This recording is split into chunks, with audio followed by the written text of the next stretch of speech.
negosyo sa NBI ang nagbalik bansang si Rufa May Quinto. Kusa siyang sumuko at hinarap ang reklamong may kaugnayan sa mga investment scam. Pwede namang magpiyansa si Rufa May pero nasaraduan na siya. Live mula sa Pasay, nasa frontline balitang yan si Elaine Fulencio. Elaine, sa NBI na ba magpapalipas ng gabi si Rufa May?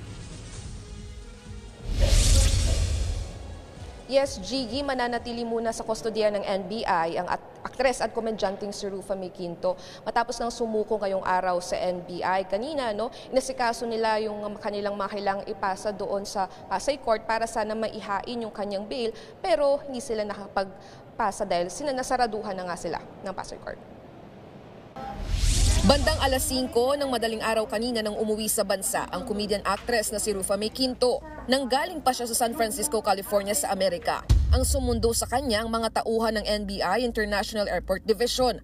Voluntaryong sumuko si Rufa May matapos maglabas ng warrant of arrest ang isang korte sa Pasay laban sa kanya. Para yan sa kinakaharap niyang 14 counts ng reklamong paglabag sa Securities Regulation Code.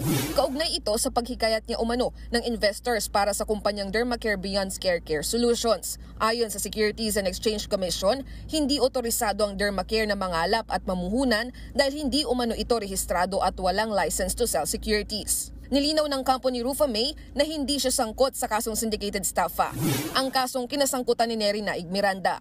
Agad na nagtungo sa Pasay Court ang kampo ni Rufa para maglagak ng piyansa sa halagang 1.7 million pesos. Tumanggi munang magbigay ng pahayag ang aktres pero sabi ng kanyang abogado, medyo nahilo po siya at masama yung pakiramdam. Check muna ng doktor, she might be rushed to the ER then.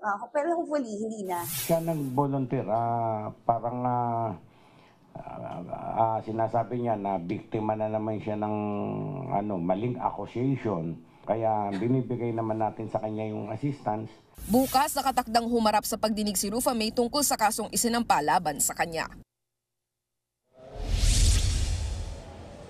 Gigi, kanina nagkaroon tayo ng pagkakataon na makausap nga yung abogado ni Rufa May at ayon sa kanya ay biglang sumama yung pakiramdam nga ng aktres. Siguro dahil daw sa jet lag or dahil na rin sa anxiety nga dahil pagkalapag na pagkalapag niya ay agad na siyang sinundo ng NBI sa paliparan. At ayon nga sa abogado niya ngayon, minomonitor yung kanyang health condition at sakaling lumala ay baka itakbo siya sa ER. Pero ayon nga sa kanilang kampo ay umaasa sila na magiging maayos at mapagbibigyan yung kanilang paghain ng bail bukas sa Pasay Court.